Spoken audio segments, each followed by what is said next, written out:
ce qui m'était demandé, c'était au fond de voir comment la place financière de Paris, c'est-à-dire ces institutions, pouvaient contribuer davantage à cette affaire de transition énergétique ou de transition écologique, comme on veut.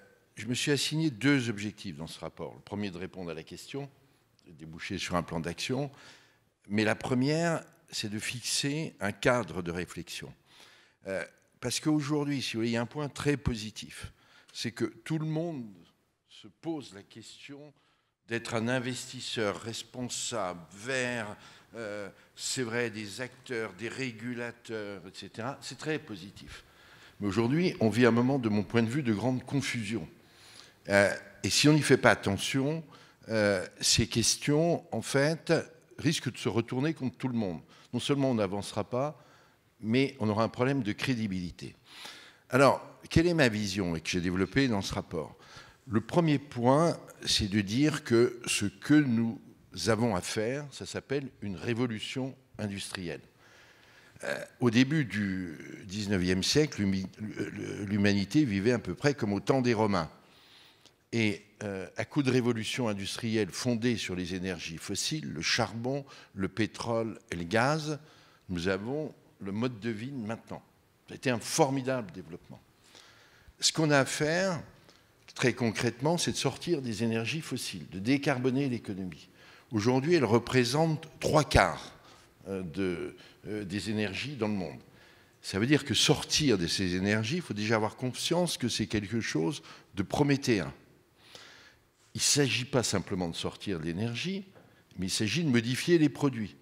Voiture électrique versus voiture à moteur thermique. Il s'agit de modifier les modes de fabrication. On va toujours fabriquer du ciment, de l'acier, mais pas de la même façon. Et il faut changer aussi les usages. Et donc, c'est une révolution industrielle globale qui est à faire, et il faut la prendre comme telle. On a pris cette question largement sur le thème moral. Maintenant, il faut le prendre sous la question de cette révolution industrielle. Le deuxième point, c'est que cette révolution industrielle a une particularité. C'est qu'on va faire tout ça, et en gros, pour vivre comme avant. Parce que qu'on soit en voiture électrique ou qu'on soit chauffé au gaz, ça ne nous change pas fondamentalement la vie. Pour la réussir, je considère, c'est ma thèse, qu'il faut une nouvelle économie politique. Qu'est-ce que j'appelle une nouvelle économie politique? J'appelle un système où on redéfinit la place des différents acteurs et leurs responsabilités. Et en particulier, il est clair que le premier acteur qui doit rehausser son implication, c'est l'État.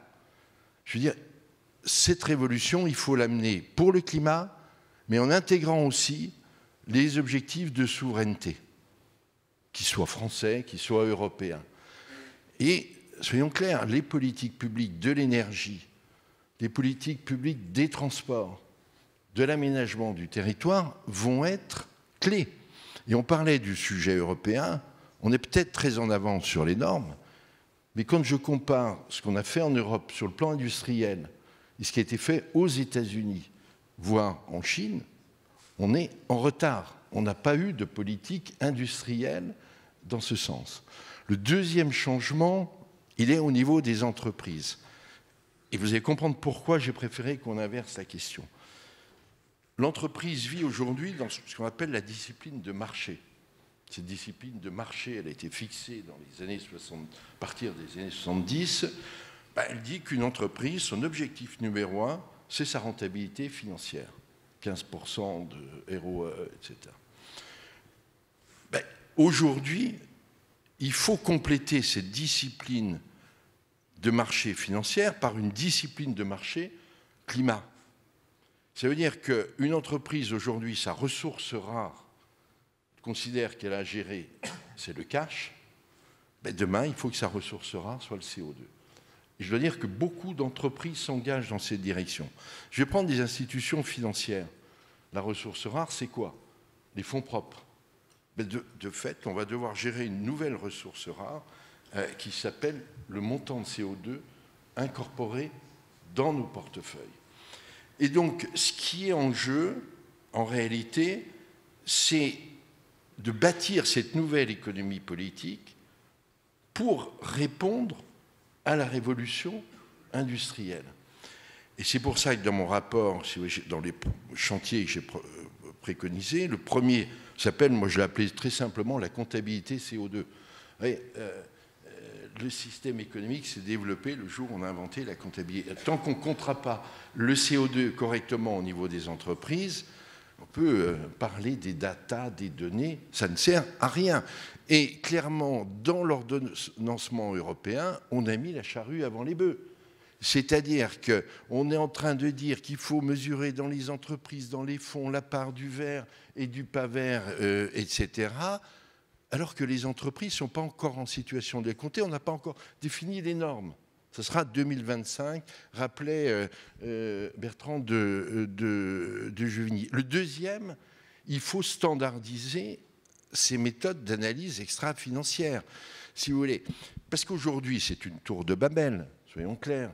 Si je prends une analyse d'Amundi, une analyse de BPCE et son opinion sur le climat, en fait, ils projettent le plus souvent leur subjectivité. Ce qu'il faut, c'est avoir le même système. J'ai souvent cité cette référence qui est de dire, en 70, quand on a créé ces points-là, il y a quelqu'un qui s'appelait Vernimem. Il a fait le modèle d'analyse financière. Bon, ben, il faut faire le Vernimem de l'analyse extra-financière.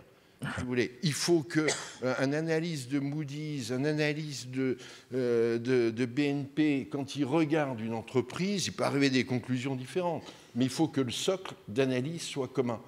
Donc l'enjeu de la période qui vient, c'est se doter de ça. Et il faut se poser la question, en effet, de comment on va financer et qui va payer. Parce que les deux éléphants de cette affaire, c'est bien ces deux questions. Si vous voulez, les investissements sont colossaux, il n'y a pas de valeur d'usage, grosso modo. Et comment on va répartir? Il n'y a qu'une façon, c'est qu'il faudra que paye le consommateur, parce qu'il y a besoin d'un signal prix, il faudra que paye le taxpayeur, le contribuable, parce que ça doit être une œuvre collective d'intérêt général, et le troisième, il faut que la rentabilité du capital baisse. Alors, je dis, ça peut paraître pour un investisseur, mais enfin, si vous voulez penser qu'on pourra maintenir à la fois des normes de rentabilité financière de 15%, demander ça aux entreprises, et en même temps de leur dire, mais transformez-vous, faites des investissements pour changer, c'est absolument irréaliste. Et c'est avec ça qu'on aura les accusations de greenwashing.